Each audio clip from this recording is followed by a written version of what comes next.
All right, hello.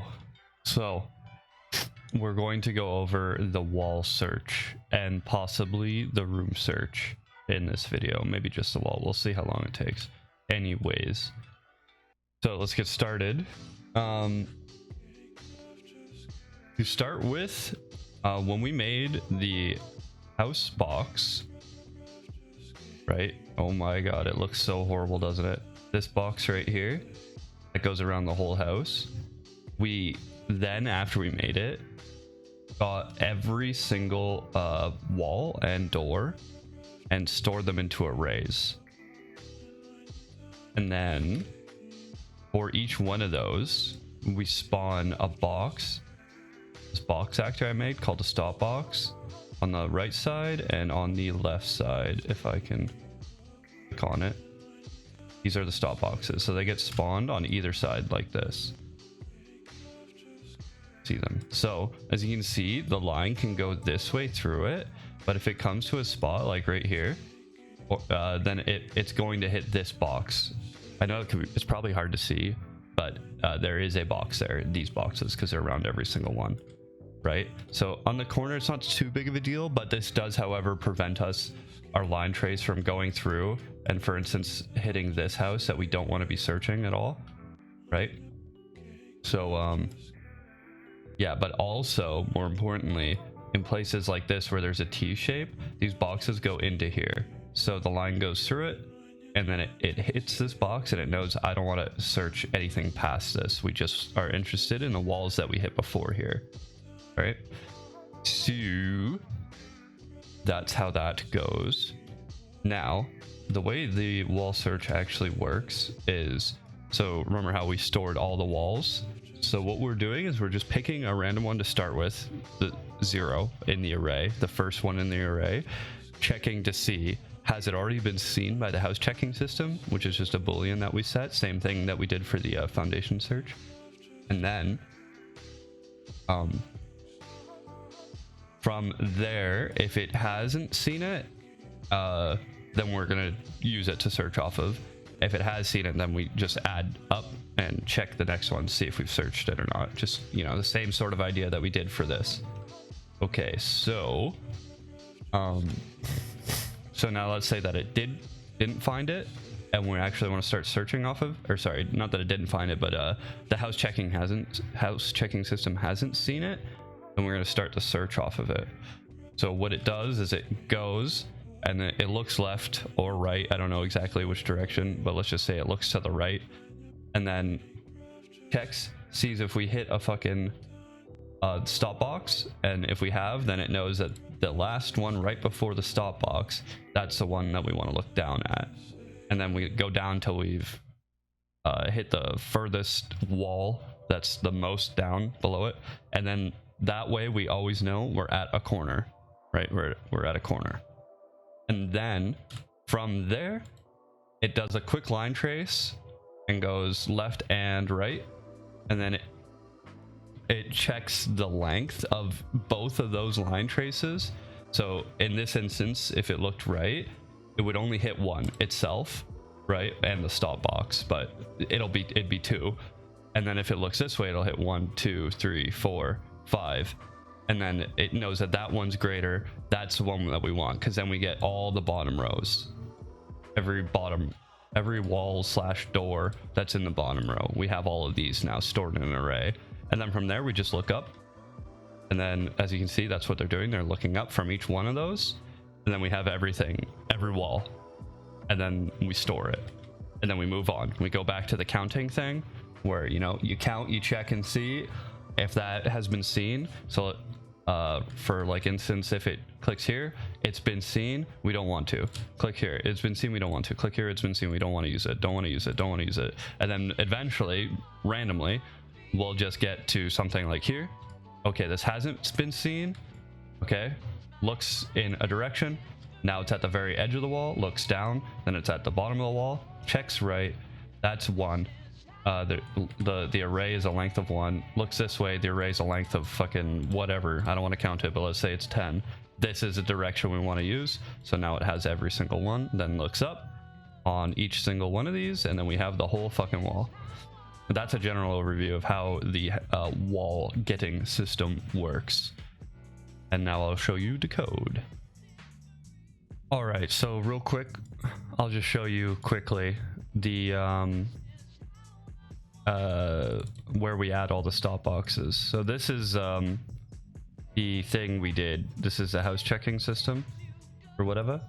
Or sorry, why did I say that? I meant to say this is where we create the house box that goes around the whole house. I'll just quickly look at it for those of you that like to just copy shit any fucking ways. It's pretty simple stuff. You can figure all that shit out, I'm sure. Anyhow, so this is where we are getting every single wall and door, checking to see if it's valid, which it should be, but also it gives us the actual thing that we want to store when we check it, if it's when we cast to it. And then we add the stop box in here, and it just adds one on the left and one on the right, and then adds it to an array so that when we're done using them we can just delete them, so we don't have a million boxes for no reason. Okay, that's it for the stop box creation. Let me just clear these a wee bit, and then into the wall search. So this is what it do be looking like. Another loop flow thing. This is something we'll probably deal with probably in the next episode. This is how we are acquiring the rooms based off of the stuff we do down here. So this is where what we're actually like getting all the walls. So classic thing, this is the first one. We want to get to the corner first, so you know, should we store the data? No. Have we gotten every wall? No. Have we gotten to the corner yet? No. So get to the corner. And now this looks fucked, and it is fucked, but that's okay. So here's the part where I was talking about, where we're just like getting a wall, any random wall. That's what we're doing right here. Every wall for this foundation group, right? We're doing the thing here, getting all the walls, checking to see, has the house checker seen it? False, break. We don't need to do this loop anymore, so stop it. True, if we haven't add a number, do this. Before I was doing it differently without the for loop, and I might go back to not doing it, but this keeps track of the base value. So out of the array, you know, 0, if it goes 0, then 1, then 2, then we don't search those, right? And then it breaks when we have found one. So it keeps track of where we last searched off of, basically. Then the maximum is the length of this, -1, because lengths are stupid. They don't follow the starting at 0 rule. They start at 1. If there's one thing in the array, then it's 1. If not 0, like everything else is. So anyways, so that's how we get the first wall that we want to search off of, and then once we get it, then we do the search off of it. And then this is where we did the thing where we look right. Yes, we're using the right vector, or yeah, this is the right vector, I think. Doesn't matter, it either looks left or right. It's just getting to the edge, if you remember what I was showing in the last portion of the video. And then it gets to the edge, it stores it all. So what's happening here is we're clearing this array to make sure it's empty and has nothing in it. These are just hit results. This is an array of the hit results right here. And then it goes through, does a for each for every single one of these. Cast, is it a stop box? No. So add it to this, add it to the array. It keeps going, is it a stop box? No. If it hits a stop box, then it goes true, comes back, stops the array, moves on to the next thing. That way, we just have the stuff that we need. We don't have any walls that are past the stop box. Feel me? And then we use that array right here at the length.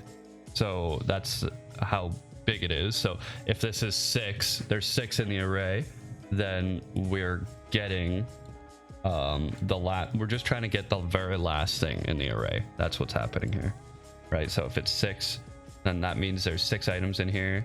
So the 6th item would be 5. So that's why we're minusing 1, because when you're getting stuff from an array, it goes 0, 1, 2, 3, 4, 5 if the array has 6 items. But if you're just getting the length, like I said, it'll say there's 6 items. It won't say that there's 5 items. It's kind of stupid. I don't know why it does that, but it does. So anywho, and then this part I haven't gone over quite yet inside of my brain, but let's figure it out quickly. 1 sec. Okay, so what's happening down here is, right, it takes the last thing in this array, right, and then pass to the wooden wall and the wooden door. This is just to keep track, make sure we're using the right one, because if we were trying to use a door static mesh and it wasn't one, it wouldn't work, right? So what it does here is if it is a wall, then it makes sure that is door is false, and then we're using the false one. If it is a door, excuse me, if it is a door, I wonder why this is here, if it needs to even be,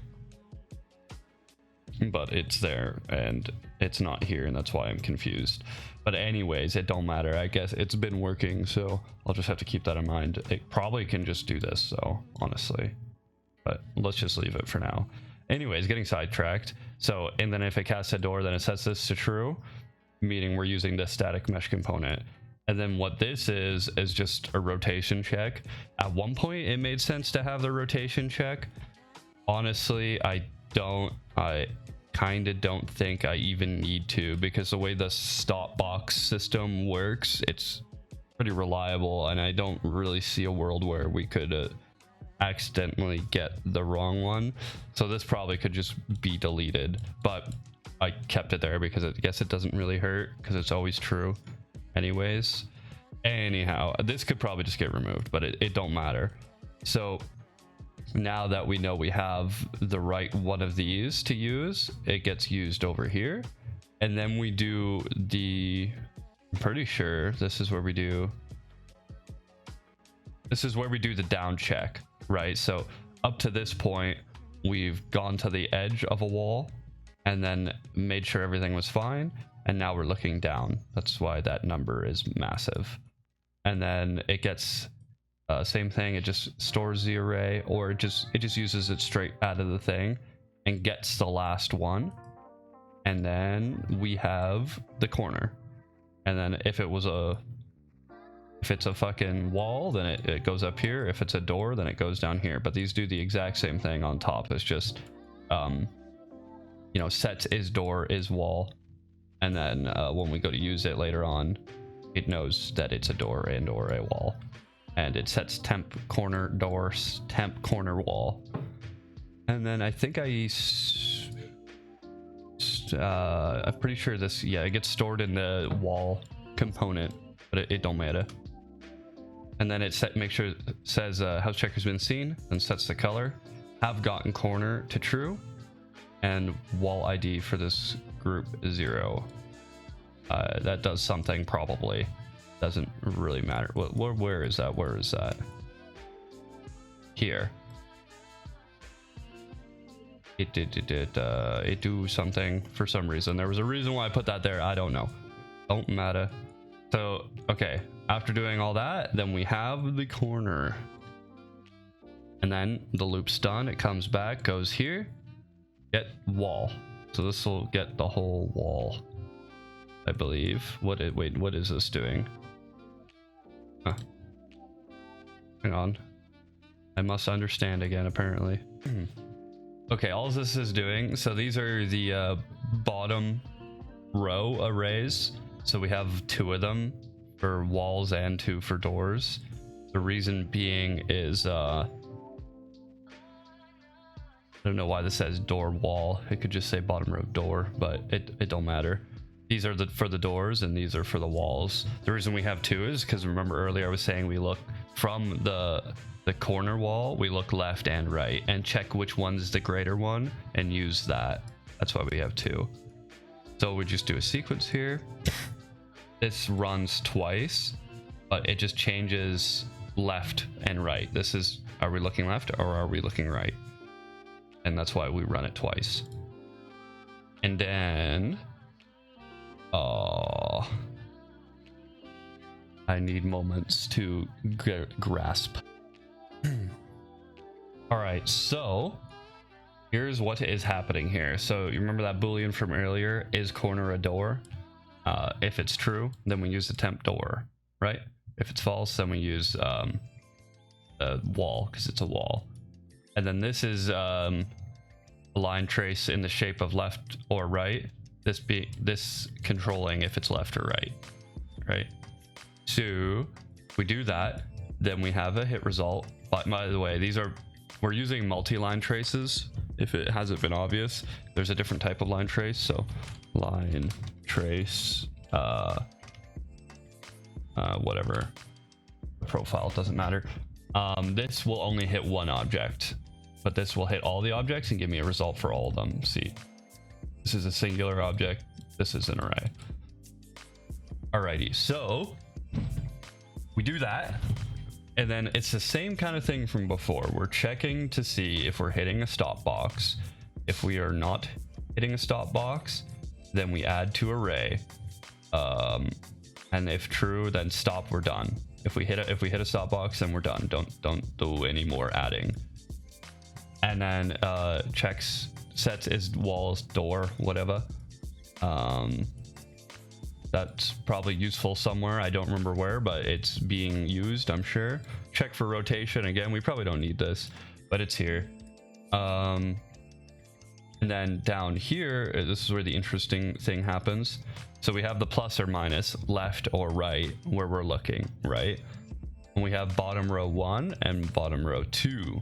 So the first time this is going to be false, coming in false. We're going to be adding to the first row.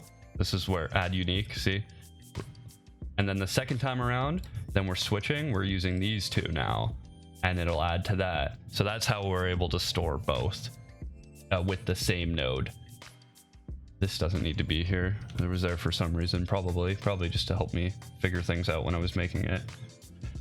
Okay, and then now when it's done that, then what is it doing? It's getting, oh yeah, it's getting one behind where we are. So on 1, first time we run this loop, it's going to be getting 0, which is going to be, it's going to be invalid. That's why we have this invalid check.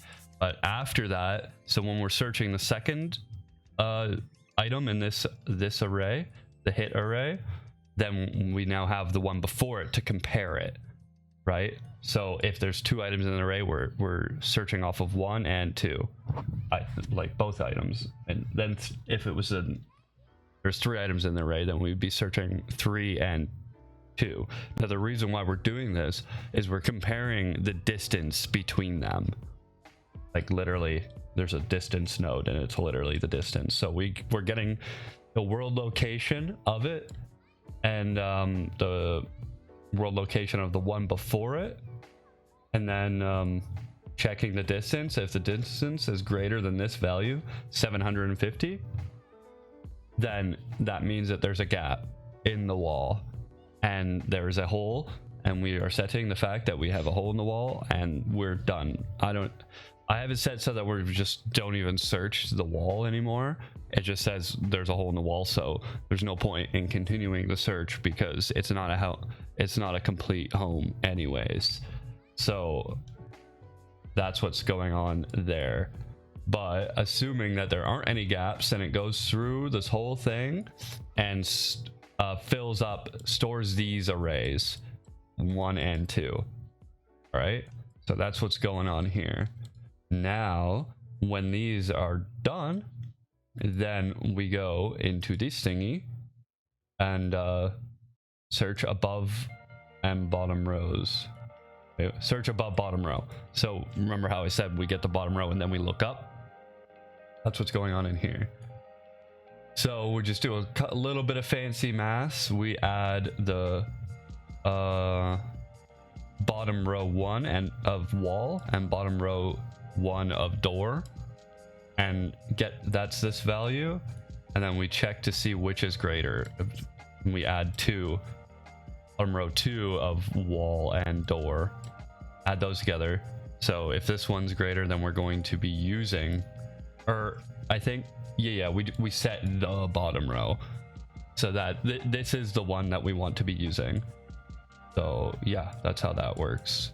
So now we know which, let's say this one's greater, these 2 are greater than these 2, then we're going to be using the 1 and set this row. And then, pretty simple, is bottom row door. It's probably it's just, again, because we have to, I had to make the door a separate actor. Maybe there's a way to make it so it is the same actor, but it isn't for me. And because I needed the door to have the function to be able to open, right? But and a wall doesn't have a door, so there's probably a way to make it so that they're just one actor and it's easier for you, but that's not what I did, and I'm not fixing it now because I don't care. But you can try to figure it out if you care. So now we have the bottom row, right? Is it a door? Then use the door one. If it's a wall, then use this one. And then we do the looking up trace, where we look up and we get all the doors / walls that are above the thing we're looking on, and then add it to the box, or add it to something. We store it somewhere, wherever the fuck that is. It doesn't matter. You're gathering the idea, I'm sure. And then when we've searched everything in the bottom row, then we know we have all the walls for that wall. And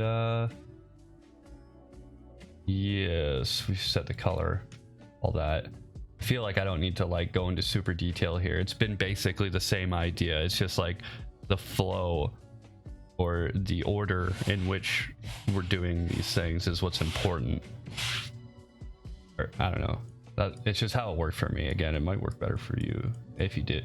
You might be able to find a different way to do it, but this is what I did. And yeah. Oh, and again, we're searching, we're doing the same thing before, where we were searching for distance. It's the exact same idea. We're getting a -1 somewhere right here. So it's the last item in the array. Checking for distance. If there is distance, then make gap to say that there's a gap. And that's it. Yep. And then when that's all done, then it sets, it's time to store the wall because we've gotten everything. And the same thing that we did for the foundation search, we store the wall. But I have this wall count thing. So when we made the house box, we stored every single wall and door that's in there, right? The wall count, whenever I'm adding these wall components, I'm keeping track of how many we added, and once we've reached the maximum amount, or once the number is greater than the arrays of the fucking doors and walls, then we're done. We've searched everything. It's just one way to make sure that we've checked everything. And yeah, make sure that everything's been set to house checking system, and it just adds it to the component, wherever that is, wall component. And yeah, that's the basic idea of what's going on. I'm just going to go ahead and do a quick search through everything for you. So if you really want to try to figure it out yourself, and my explanation wasn't good enough and you just want to copy and paste, go right ahead. I don't give a shit what you do. But I do believe that's all I'm going to do for this video. We're going to do how we get the rooms in another video. All right, goodbye.